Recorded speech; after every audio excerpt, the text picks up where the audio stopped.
ressuscitou. Seja assim, meu Pai, no nome de Jesus. Amém e amém. De pé como estamos, eu convido você a abrir a sua Bíblia no Evangelho de João. Evangelho de João, capítulo 20 de João, versículo 1. No capítulo 19, Jesus é crucificado, capítulo 19, a partir do verso 17. Jesus, então, é crucificado, depois da sua morte ele é sepultado, capítulo 19 ainda, verso 38 a 42, e a narrativa da ressurreição está no capítulo 20. Evangelho de João, capítulo 20, a partir do verso 1, que diz assim: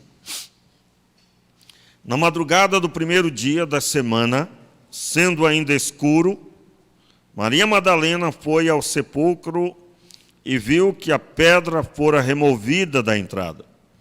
Correu ela ao encontro de Simão Pedro e de outro discípulo, a quem Jesus amava, e lhes disse: Tiraram do sepulcro o Senhor, e não sabemos aonde o colocaram.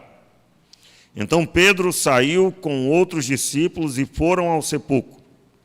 Os dois correram juntos, mas o outro discípulo correu mais depressa do que Pedro e chegou primeiro ao sepulcro. Abaixando-se, viu no chão os lençóis de linho e não entrou. Chegou Simão Pedro, que o seguiu, entrou no sepulcro e viu no chão os lençóis e o lenço que cobria a cabeça de Jesus. O lenço não estava com os lençóis, mas enrolado num lugar à parte.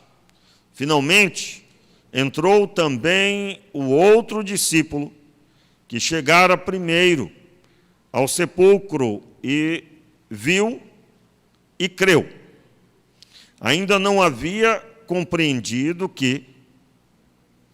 Ainda não havia compreendido que, conforme a Escritura, era necessário que ele ressuscitasse dos mortos. Vamos orar mais uma vez? Pai, fale ao nosso coração. No nome de Jesus, amém. Poder sentar? Esse trecho, ele narra o momento da primeira notícia que Jesus não estava mais no túmulo, numa linguagem daquele momento. Eu quero pensar com vocês quais são as atitudes que nós devemos ter na nossa vida diante do Cristo ressuscitado. Quais são as atitudes?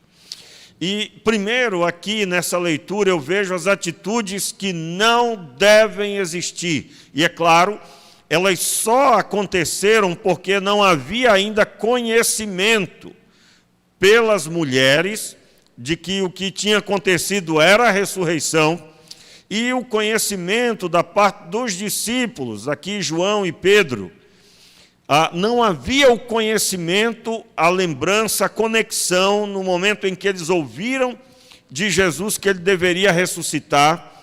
E este momento, irmãos, é incrível como a mensagem pregada muitas vezes é recebida, nós acreditamos, dizemos amém, mas quando nós precisamos praticar aquilo que ouvimos, é completamente diferente.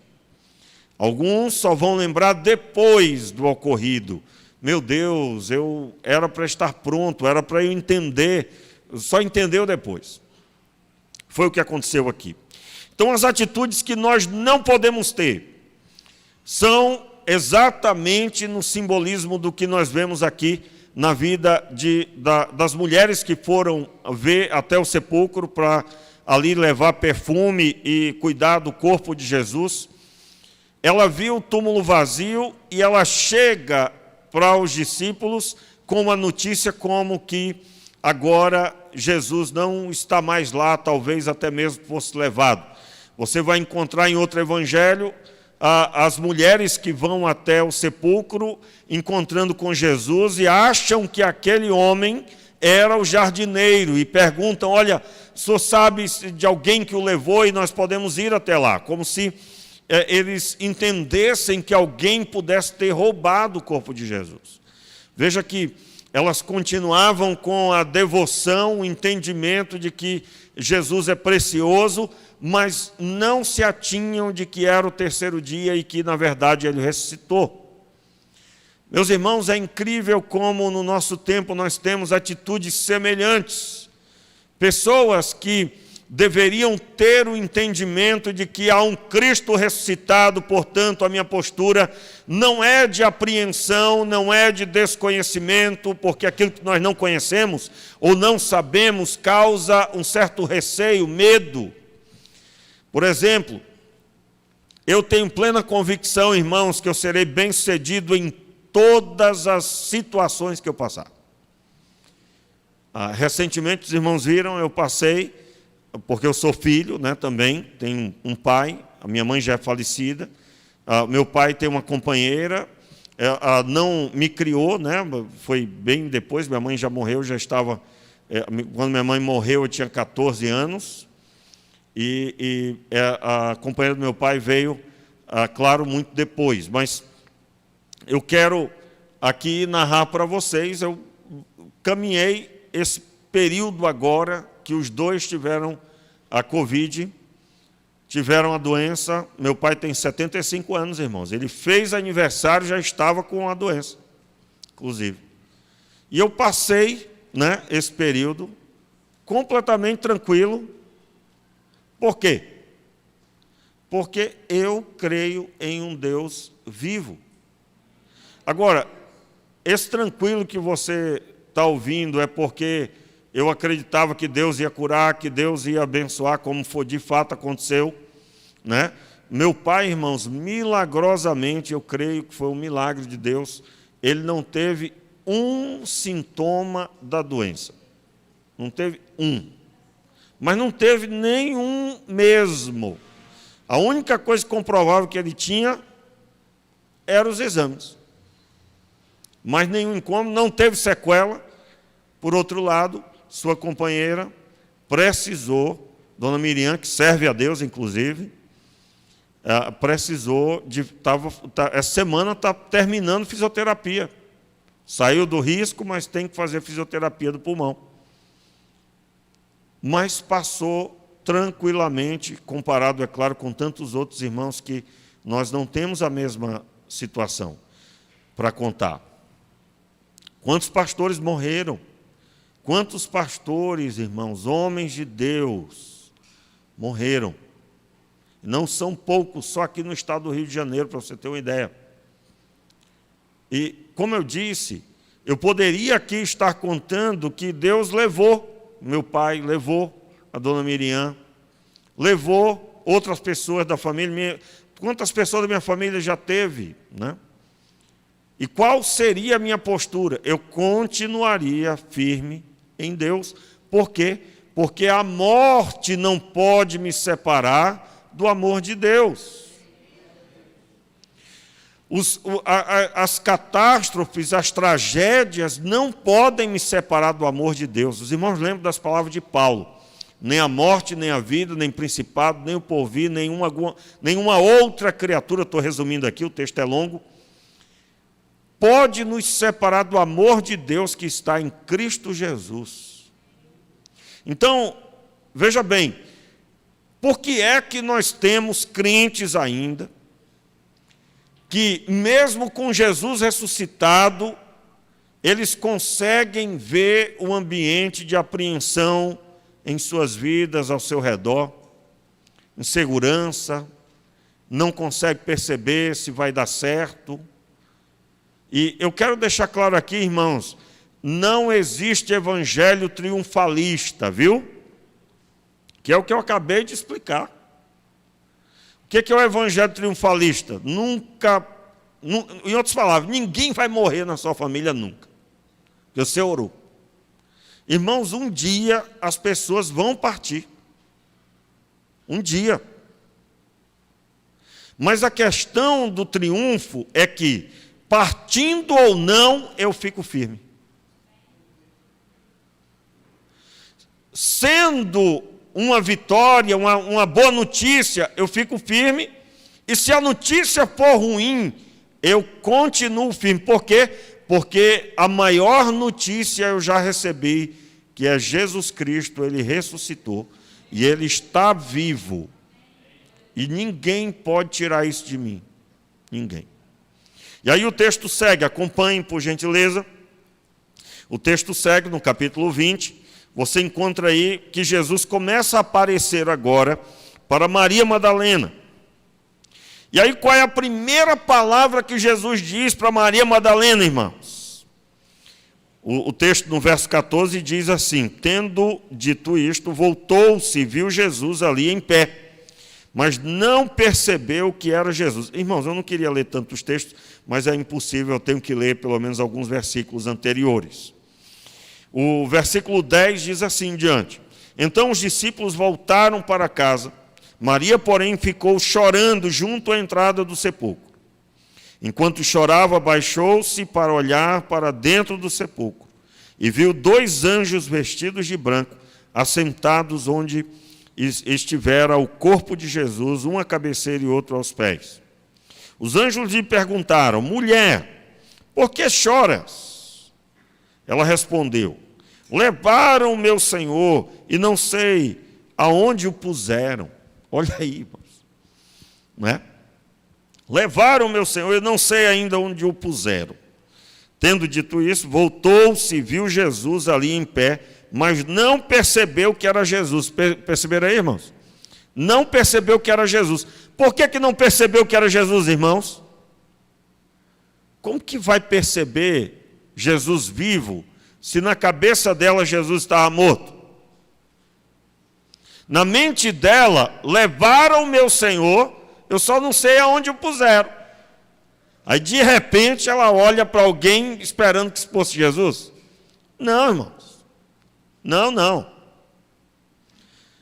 Você já deve ter ouvido falar de quantas vezes alguém que estava muito triste tratou alguém de forma indevida mediante a sua tristeza. Não é? A pessoa vai passando muito triste e alguém fala com essa pessoa e essa pessoa não consegue responder à altura. Quem sabe um amigo que não via há muito tempo, mas dada a sua tristeza não conseguiu responder à altura. Meus irmãos, é incrível como o texto nos mostra que até hoje essa realidade também existe. Também existe. A pessoa que crê na morte e acredita na morte não consegue ver a vida. É ou não é verdade?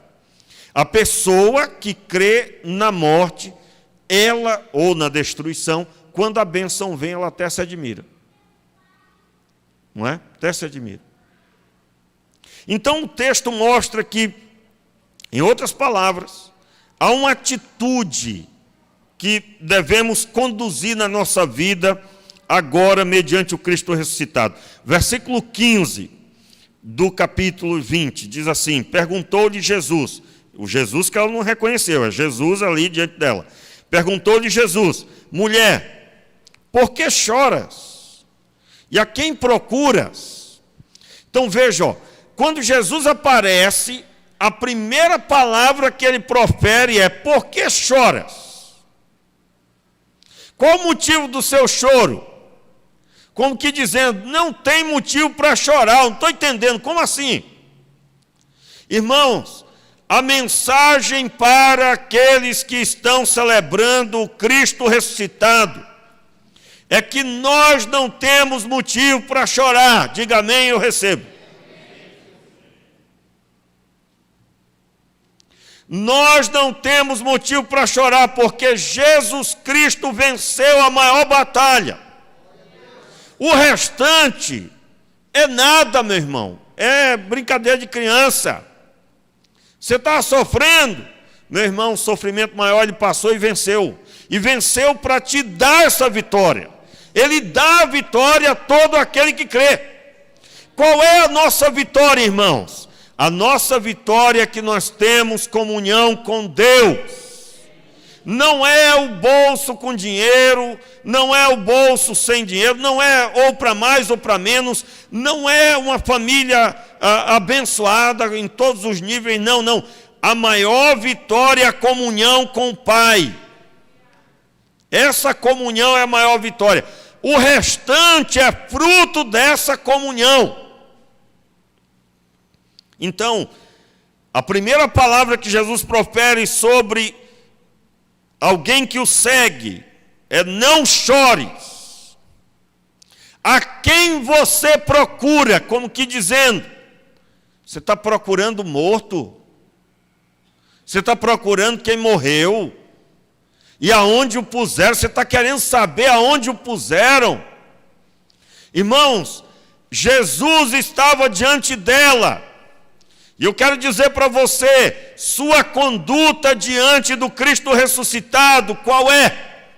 Qual tem sido? E eu quero dizer para você que é essa conduta que Ele espera. Você não vai chorar. Lembrando aí, eu não estou observando aí, aliás, eu não estou dizendo que o crente não deve chorar. Você deve se emocionar sempre, meu irmão. Se emocione.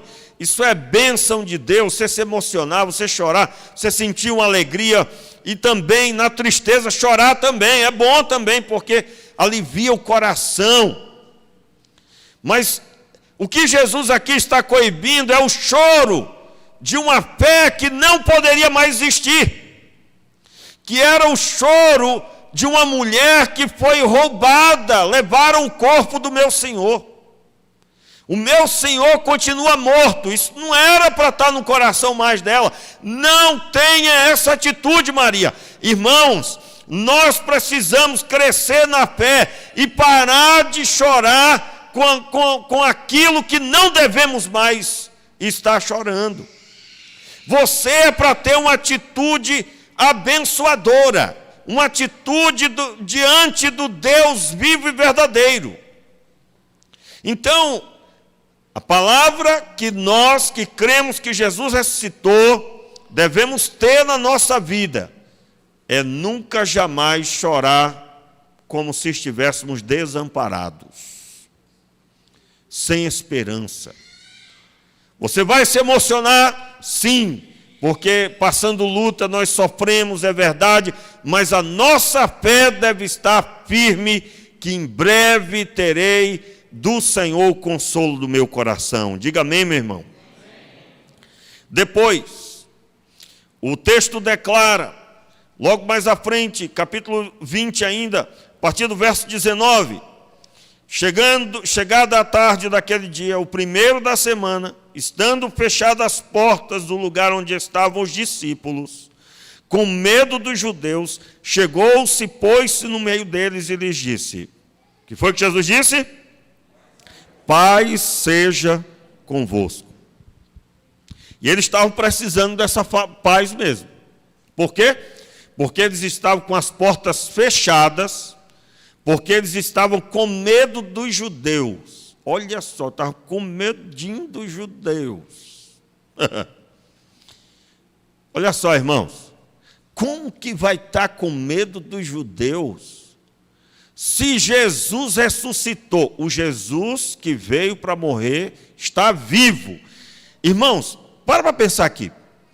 Jesus ressuscitou lá no sepulcro, ele ressuscitou, ele se levantou dos mortos. E eu vou olhar para um lugar para me trancar com os outros discípulos. Por que eles fizeram isso? Porque na visão deles acabou. Jesus morreu. Acabou, e agora nós temos que cuidar da nossa vida. Meus irmãos, essa realidade, ela é muito forte. Só é possível uma postura dessa se Jesus continua morto. Mas se Jesus continua vivo, você não vai se trancar. Você não vai ficar com medinho disso ou daquilo, ou da doença, ou da Covid-19, ou do Covid-30 que aparecer aí na frente. Você não vai ficar com medo. Aliás, tem uma frase que eu tenho ouvido, já ouvi algumas vezes, né, as pessoas especialistas dizendo: olha, essa doença veio, daqui a pouco pode vir uma pior. Aí, se uma pessoa que se tranca, né, é crente, é crente, mas se tranca. Ouve uma palavra dessas, deixa entrar no coração, meu Senhor, acabou a vida. Pastor, eu já morri, eu estou pedindo para Deus me levar. Eu não aguento outra pandemia, não. Essa nem acabou, pai, outro dia, né? Essa nem acabou, você já está falando em outra possibilidade. Irmão, desculpa aí, irmão. Desculpa não que eu estou abençoando você. Não vou pedir desculpa, não. Olha só. Presta bem atenção. Jesus ressuscitou. Os discípulos estavam com medo de morrer. E aí você encontra crentes com medo de morrer da doença. Você só mudou o formato. Tem também. Eu não estou dizendo que você vai desandar dos cuidados que você tem que tomar da sua vida e do outro por causa do vírus. Não estou falando disso. Eu estou falando sobre você que se cuida, que está fazendo tudo certinho, mas pegou, ou conhece alguém que pegou, e a pessoa não tem motivo por que pegou. Meu irmão, sua vida está nas mãos de Deus. Pare de tentar acrescentar um tempo à sua vida. Pare. Aliás, irmão, nessa história aí, fulano, eu soube que você pegou, então fica aí longe e tal, porque Deus me livre, eu não quero pegar. Meu irmão, então você está com medo de morrer. É essa doença que vai determinar a sua partida. Veja bem, irmãos, eu não quero desfazer aqui dos cuidados, não quero que você interprete mal o que eu estou falando. Eu estou dizendo que no nosso tempo nós temos pessoas que estão se portando como se não houvesse um Deus único e verdadeiro que venceu e que as nossas vidas pertencem a Ele e que tudo isso que está acontecendo deve nos lançar para mais próximo dEle. Irmão, se você tem visto situações de dor, que você não se esqueça de que o homem é pó e cinza, que o homem é frágil. Aliás, para os altivos, os soberbos, é muito bom dar uma voltinha nos hospitais. É muito bom ir no hospital do câncer para ver como o homem é pó e cinza. O homem é frágil.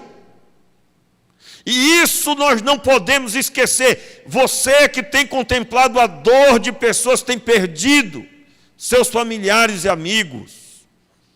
Meu irmão, não se esqueça de que uma mensagem você não pode esquecer. Que se não é Deus guardando a sua vida, você também já teria partido. Eu creio, irmãos, eu só estou vivo por causa da graça de Deus. Porque na minha adolescência, início da minha juventude, eu não dei lugar para Deus na minha vida, e eu cheguei muito perto, e depois, mesmo já convertido, quantas vezes acidentes, um acidente de moto uma vez, na época eu ainda namorava a Vanessa, minha esposa, e eu me lembro de um acidente, irmãos, que foi tão feio, que as pessoas que paravam no local diziam, o rapaz morreu, né? O rapaz dessa moto morreu. E eu em pé ali, esperando o socorro ali, em pé, andando normalmente. Tinha umas escoriações, machuquei os 2 pulsos só, mas só torceu o pulso, mas só veio a ver o efeito mesmo de verdade no outro dia. Irmãos, quem via a moto, quem viu o carro, dizia, não sobreviveu. Esse está morto. O rabecão já veio buscar. Né? E eu estava em pé, vivo. Uma hora dessa eu poderia ter me trancado, meu Deus, eu posso morrer qualquer hora. Irmãos, é incrível como os livramento de Deus, às vezes na vida de pessoas se tornam, parece uma declaração de morte. Deus livrou você. Deus livrou você. No dia do aniversário da minha esposa, nós passamos uma situação bem complicada, porque indo para o Rio, nós íamos celebrar o aniversário dela no outro dia. Nós estávamos viajando um dia antes, e aí, meu irmão, né, uma pessoa para o carro bruscamente na minha frente para um pedestre passar numa faixa, e eu consigo frear, mas quando eu olho pelo retrovisor, eu digo, meu Senhor, nos abençoe, porque o homem que vinha atrás, ele bateu com tanta força que o carro se moveu sobre o outro carro, e o carro, o engavetamento, né? Engavetamento. Aí eu digo, bem, acabou o plano, né? Acabou o plano. No final, irmãos, deu tudo certo. O dono do carro atrás, nós fomos até um local, aí conseguiram consertar o carro ao ponto que ele podia andar. Já está esperando já as peças chegar, o seguro vai cobrir tudo e tal, tudo bem. Mas eu louvei muito a Deus, irmãos, porque eu percebi que havia uma missão naquele dia. Era ser luz para aquele motorista, porque ele contou tanta destruição na vida dele que tinha acontecido, a pessoa que bateu atrás, ele contou tantas coisas. Eu digo, meu Deus do céu, seria porque esse homem precisa do Evangelho. E essa experiência que nos conectou. Terminou que eu peguei uma Bíblia que eu tenho, que eu tinha dentro do carro, uma Bíblia de estimação do coração, uma Bíblia Thompson, e eu dei a Bíblia para ele, falei de Jesus. O rapaz ficou assim sem entender, né? E eu recomendei a ele que ele procurasse uma igreja, e eu disse, olha, Deus tem um plano na sua vida, certamente, e talvez tudo isso que aconteceu era somente para você receber essa Bíblia, e eu poder aqui fazer uma oração por você. Meus irmãos, mas se naquela hora eu não acreditasse no Cristo ressuscitado, qual seria a reação? Sairia bravo do carro. Não, eu sou crente, mas sou gente também. Meus irmãos, a maturidade que Deus tem plantado na nossa vida tem gerado o quê? O que é mais importante, a vida das pessoas ou o carro? No final, irmãos, nós só chegamos mais tarde lá no Rio, no que tínhamos programado. Conseguimos ir, foi muito bom, e nós temos aqui um testemunho para contar. E outro dia ele ainda mandou para mim a mensagem, perguntando como é que estava, está tudo bem. E ali ficou um relacionamento, e eu creio em Deus que eu ainda vou vê-lo, com aquela Bíblia declarando o nome do Senhor. Eu quero dizer, irmãos, que a atitude de quem caminha com Cristo ressuscitado deve ser de que existe um Deus que controla todas as coisas e nada vai nos sufocar. Então, se ali naquele momento, em primeiro lugar está o aniversário, as coisas, o carro, então teríamos voltado, teríamos discutido, teríamos nos trancado em casa e teria sido o pior final de semana, talvez. Por quê? Porque nada de bom vem oriundo da carne. E eu estou contando isso e compartilhando com você, porque eu acredito que você também sabe muito bem o que eu estou dizendo. E eu pergunto, meu irmão, você tem andado conforme o Cristo ressuscitado? Você age na hora difícil conforme Jesus é ressuscitado? Então, mais uma vez, Jesus fala com os discípulos e qual é a primeira palavra? Paz seja com vocês. Qual era a visão dos discípulos? Morte, morte, eminência de morte, eminência de morte. Nada dará certo. Os judeus estão aí, eles vão nos pegar. O que vamos fazer? Vamos ficar trancados aqui. E a primeira fala de Jesus é: paz seja convosco. Irmãos, Jesus ressuscitou e o que é para ter no nosso meio é paz. É paz que é para ter. Pastor, mas você não sabe as minhas lutas. Meu irmão, então vá buscar a Deus, peça para Deus transformar a sua vida. Entre em comunhão com Deus de verdade. Não busque a Deus só nos momentos difíceis. Busque a Deus porque você quer ter comunhão com Ele. Segunda palavra, Jesus diz aos discípulos, verso 21, paz seja convosco, assim como o Pai me enviou, eu vos envio. Na mensagem de Jesus havia uma palavra, assim como eu fui enviado, eu envio vocês. Ou seja, vocês não vão ficar aqui trancados não, vocês vão caminhar como eu caminhei. Então, meu irmão, você é discípulo, então você tem que andar como Jesus andou. E aí ele segue e ele declara sobre os discípulos, sopra sobre eles, eles recebem o Espírito Santo. E ele declara uma palavra de trabalho. Vocês vão trabalhar para o perdão dos pecados das pessoas. Capítulo 21, para encerrar, Jesus aparece a alguns discípulos. E aí o texto diz que logo de manhã, versículo 4, logo pela manhã Jesus se apresentou na praia, mas os discípulos não reconheceram que era Jesus. Então Jesus lhes disse: filhos, tendes alguma coisa que comer? Responderam-lhe: não. Disse-lhes ele: lançai a rede à direita do barco e achareis. Lançaram-na, então, e não podiam tirar a rede por causa da quantidade de peixes. Aquele discípulo a quem Jesus amava disse a Pedro: é o Senhor. Assim que Simão Pedro ouviu que era o Senhor, vestiu a capa, pois havia se despido e lançou-se ao mar. E aí segue o texto, olha só.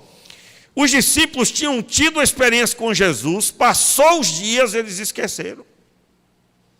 E aí Jesus aparece de novo e da praia pergunta: vocês têm alguma coisa que comer aí? Quem ouve pensa: mas rapaz, nós estamos numa mal aqui, ainda tem alguém querendo comer o que nós não temos. Não temos. Então lança ela aí à direita. Eles lançaram e pegaram muitos peixes. Por que Jesus fez isso? Jesus fez essa orientação, fazendo-os lembrar de um outro momento, aonde Jesus também disse: faze-te ao mar alto e lança as redes e você vai pegar. E então eles foram e pegaram. Então Pedro, é o momento que Pedro olha para Jesus e diz: para trás de mim, Senhor, porque sou homem pecador.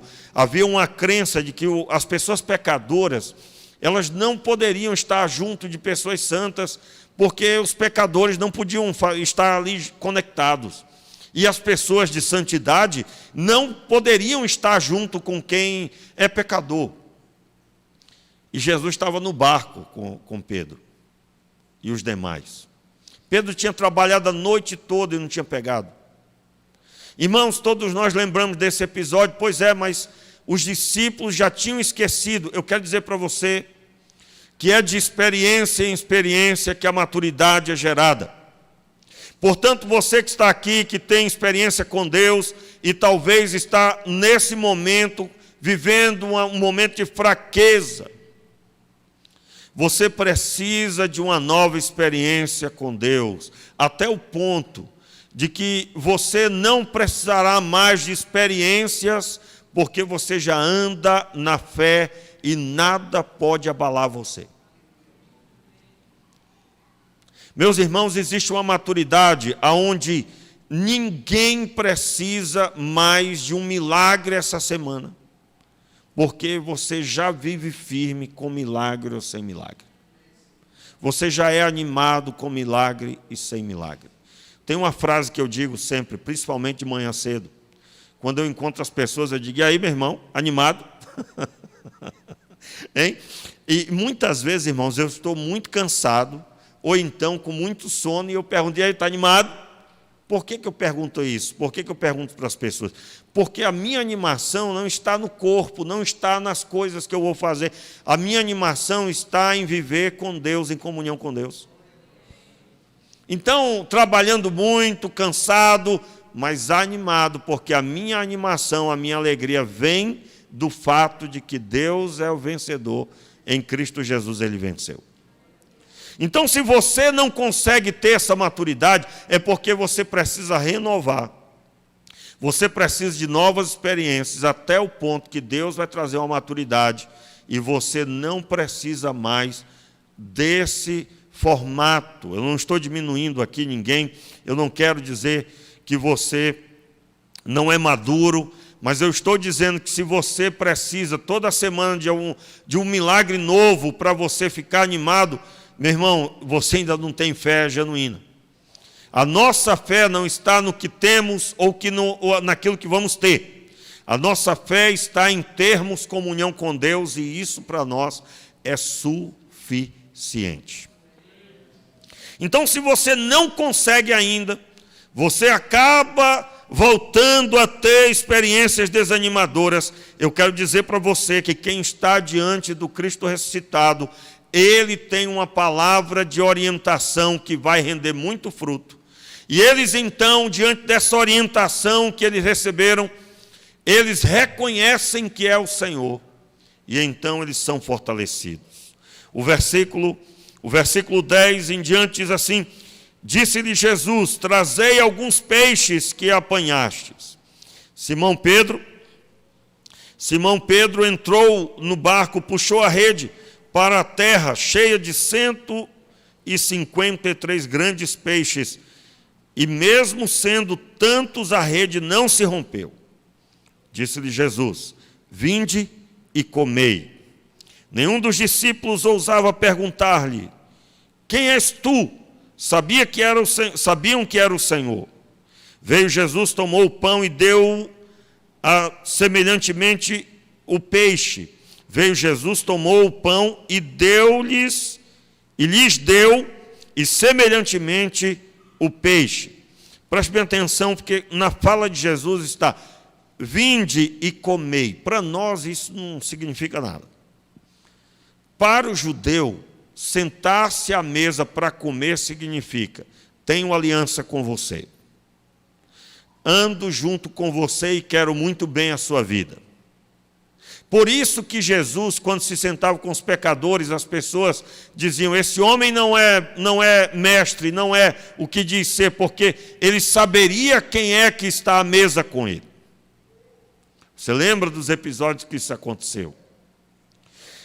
Comer com alguém significava que nós estávamos celebrando a nossa comunhão. E Jesus estava celebrando com aquelas pessoas, porque na visão dos religiosos eles eram pecadores.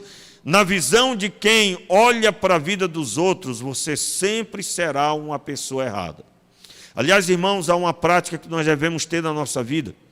Pessoas que nós conhecemos no pecado não significam que elas vão viver sempre assim.